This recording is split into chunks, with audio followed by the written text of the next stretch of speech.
कितना है?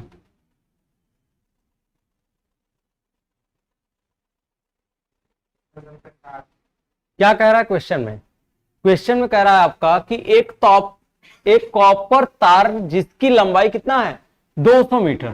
तो लंबाई दिया है कितना 200 मीटर, यही ना कह रहा है। और इसका प्रतिरोध 21 ओम है। इसके आर की वैल्यू क्या दिया है 21 ओम, यही दिया है। कह रहा है यदि तार की मोटाई का मतलब क्या हो गया उसकी त्रिज्या या उसका व्यास, उसका व्यास। तो उसकी तार की मोटाई का मतलब उसके व्यास की बात कर दिया कितना आपका। तो कह रहा अरे क्वेश्चन पढ़ा ना ध्यान से, मोटाई का मतलब हम कहीं तोहार मोटाई तो हम तोहार आधा बताई नहीं ना। अगर कहो एकड़ मोटाई तो क्या एकड़ हम आधा बताई नहीं ना, तो अगर पूरा बताओ था। तो मोटाई कितना है, डी की वैल्यू कितना दे रखा है आपका 0.44 mm दे रखा है। और एक वैल्यू किसमें मीटर, इसको किसमें ले जाएंगे मीटर में ले जाएंगे। तो मीटर में जब ले जाएंगे तो कितना हो जाएगा बोलो भैया 0.44 इंटू क्या हो जाएगा कितना हो जाएगा 10 के पावर -3 होगा। तो ये कितना आ जाएगा आपका 10 के पावर -3 ठीक।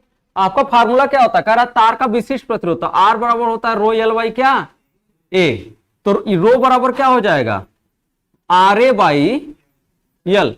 ए की वैल्यू क्या हो जाएगी तो R into pi R square upon क्या हो जाएगा यल, या रो बराबर निकालेंगे तो क्या आ जाएगा आर इंटू पाई, आर की वैल्यू रखेंगे तो डी स्क्वायर बाई क्या 4, ये होगा डी स्क्वायर बाई क्या हो जाएगा 4L होगा ना, ये होगा कि नहीं। 4 को नीचे कर दिए हैं सीधा है, 2 स्टेप काट दिए हैं। आर की वैल्यू डी बाई टू का हो जाएगा D square by 4, D square ऊपर ही रह जाएगा 4 नीचे आ जाएगा तो 4L हो जाएगा आपका। तो यहां से जब निकालेंगे तो रो बराबर क्या हो जाएगा रो बराबर हो जाएगा आपका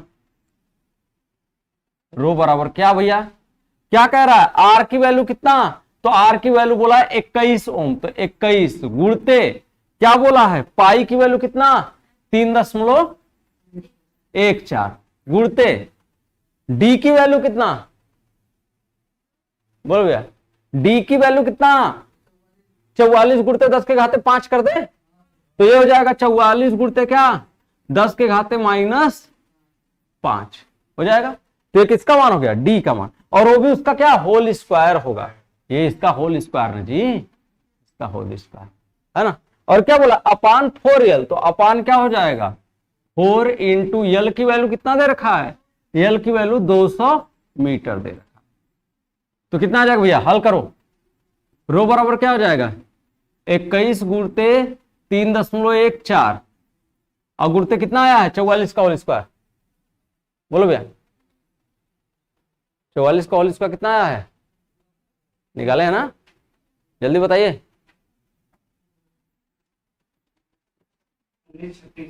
1936 और गुणते कितना हो जाएगा 10 के घाते बोलो भैया कितना हो जाएगा तो -10। चलो हल करो कितना आया, रो की वैल्यू कितना आ रही बताइए भाई, रो की वैल्यू कितना आएगी, हाँ रो की वैल्यू 159.57 गुणित 10 के घाते -10, ये आ जाएगा क्या ohm into meter, ohm into meter कर लीजिए। या इसी को कर सकते हैं 1.59 इंटू 10 के पावर -8 या 0.159 इंटू 10 के पावर -7, ये भी कर सकते हैं। करिए जल्दी करिए।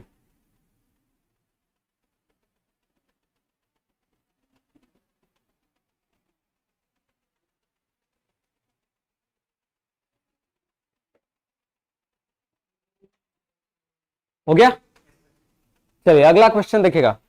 अगला रुकल है बच्ची,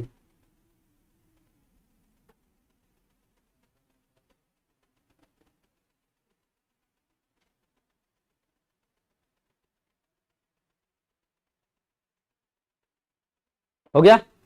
अगला क्वेश्चन क्या बोला है आपसे, अगला क्वेश्चन देखो भैया, यदि किसी चालक का प्रतिरोध R हो और इसके क्षेत्रफल को n गुना बढ़ा दिया जाए, यानी इसका कुछ ना कुछ एरिया होगा, उस एरिया को कह रहा है n गुना बढ़ा दिया जाए, तो चालक का प्रतिरोध क्या होगा? बताओ भैया क्या होगा? कह रहा है साफ साफ आपसे, यदि किसी चालक का प्रतिरोध R हो, तो चालक के प्रतिरोध को दे रखा है, कितना दे रखा है? R ओम दे रखा है। आप आगे क्या कर रहा है? इसके क्षेत्रफल को n गुना बढ़ा दिया जाए। अगर क्षेत्रफल में वृद्धि करोगे तो लंबाई क्या हो जाएगी? बोलो जी, अगर किसी के क्षेत्रफल में वृद्धि करोगे तो उसकी लंबाई क्या हो जाएगी? कम हो जाएगी। और भैया क्षेत्रफल वृद्धि का मतलब क्षेत्रफल बढ़ा ना, यानी किसी तार की लंबाई ये है, किसी तार की लंबाई ये है, इसका क्रॉस सेक्शन एरिया ये है। मान लो इसी तार को आप इस क्रॉस सेक्शन एरिया का बनाना चाहते हो, इस क्रॉस सेक्शन एरिया का, इसकी लंबाई क्या वही रहेगी? लंबाई कम हो जाएगी ना, तभी क्रॉस सेक्शन एरिया बढ़ेगा। तो जितना लंबाई कम होगी उतना ही क्रॉस सेक्शन एरिया क्या होगा? आपका बढ़ेगा। तो कह रहा है आपका कि यदि किसी चालक तार का प्रतिरोध R हो तो R बराबर क्या होता है? रो एल बाई ए होता है, रो एल बाई ए होता है। कह रहा है यदि इस चालक तार का प्रतिरोध यानी R बराबर कह रहा है रो, अब क्या बोला? R डैश मान लो, इसको नया है तो R डैश, चालक का प्रतिरोध क्या होगा पूछा है। कह रहा है इसके क्षेत्रफल को n गुना बढ़ा दिया जाए, यानी रो एल, तो ये क्षेत्रफल को n गुना बढ़ाने की, यानी n इंटू ए, क्षेत्रफल n गुना क्या हो गया? बढ़ गया। जब क्षेत्रफल n गुना बढ़ेगा तो लंबाई n गुना क्या होगी? कम होगी। तो यल बटा के क्या हो जाएगा? n होगा, n गुना कम हो गई। तो ये क्या हो जाएगा? R डैश बराबर हो जाएगा क्या? तो ये हो जाएगा रो एल इंटू क्या हो जाएगा? 1/n²। अपान क्या हो जाएगा? ए। अब इसके जगह पे हम क्या लिख सकते हैं? R। तो ये R डैश बराबर क्या हो जाएगा? 1/n² इंटू क्या हो जाएगा? R। कैलकुलेट कर लो भैया।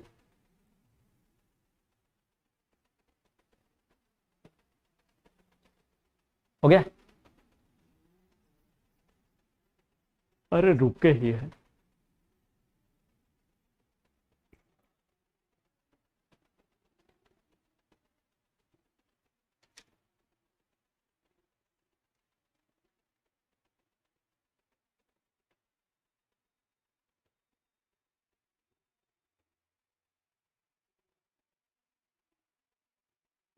हो गया बॉस? चलो अगला देखो, अगला क्या कह रहा है?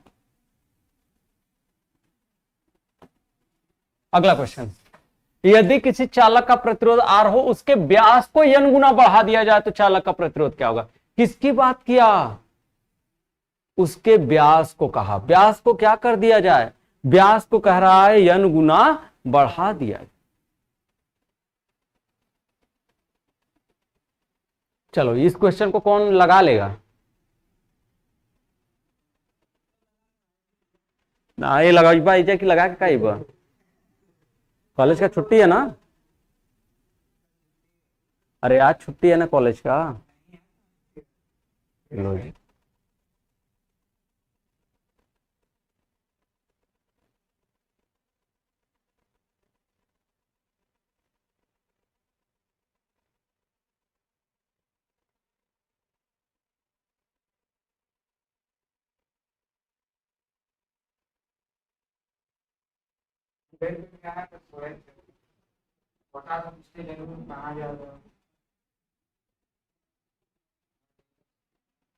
अच्छा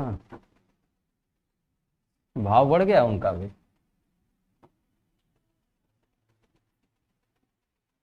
हो गया?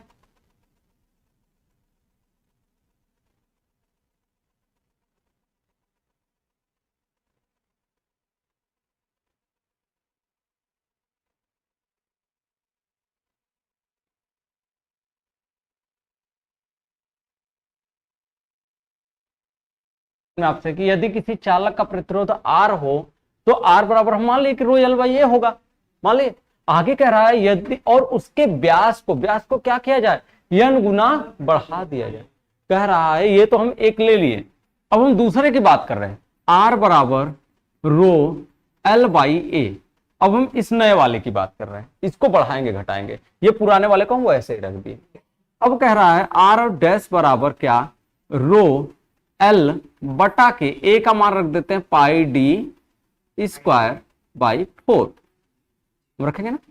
बोलो भैया क्या बोला है आपसे, आपसे बोला है आपका कि यदि उसके व्यास को n गुना बढ़ा दिया जाए, अगर ये हमारा व्यास है d और d को कह रहा है n गुना बढ़ा दो, तो फार्मूला क्या होगा बोलो। तो क्या हम इसको जब n गुना बढ़ाएंगे, ये हमारा जो d है, जैसे ये हमारा क्या होता r होता ना पाई आर स्क्वायर, हम इसको करते तो r डैश बराबर क्या हो जाता रो यल बटा पाई, r का मान होता है d बाई 2 और कह रहा व्यास को n गुना क्या करो बढ़ा, तो ये हो जाता है n d बाई 2 का होल स्क्वायर। ये चीज होता कि नहीं।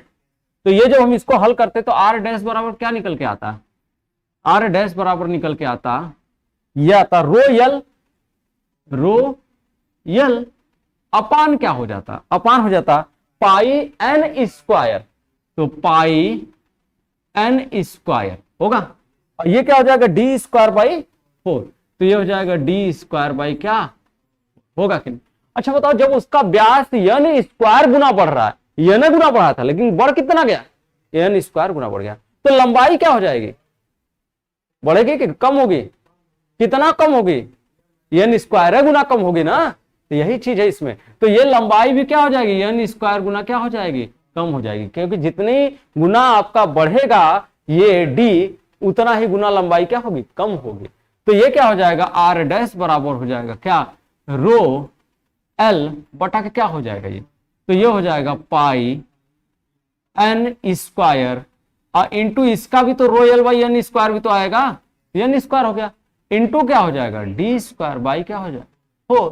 तो अब हम इसको हल करेंगे तो r डैश बराबर क्या हो जाएगा आपका, तो ये हो जाएगा रो l बटा के n के पावर 4 इंटू क्या हो जाएगा d स्क्वायर बाई 4, ये होगा सॉरी पाई। ये हम इसको क्या कह सकते हैं, r डैश बराबर क्या कह सकते हैं रो l बटा के n के पावर 4 इंटू क्या कह सकते हैं पाई आर स्क्वायर कह सकते हैं, कह सकते हैं कि नहीं। अब इसको और हल करेंगे तो r डैश बराबर क्या हो जाएगा रो यल बटा के n के पावर 4 इंटू क्या हो जाएगा a। अब इस रो यल बाई a को क्या कह सकते हैं, तो r कह सकते हैं, तो r डैश बराबर क्या हो जाएगा, r डैश बराबर 1 अपान n के power 4 into rho L by a, या इसी को r डैश बराबर निकालेंगे तो क्या आएगा n के पावर 4 इंटू r। हल कर लीजिए, हो गया।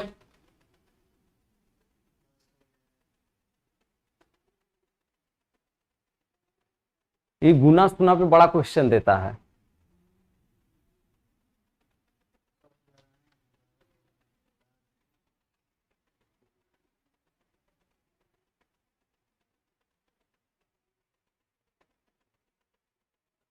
कर लो भैया।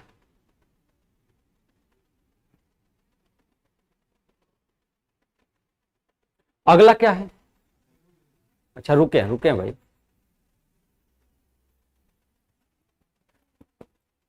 इसके बाद अगला हम लोग पढ़ेंगे प्रतिरोधों का संयोजन। कल का बता रहे हैं टॉपिक कि कल का यही टॉपिक रहेगा, प्रतिरोधों का श्रेणी संयोजन। कर लाए निकाल ला।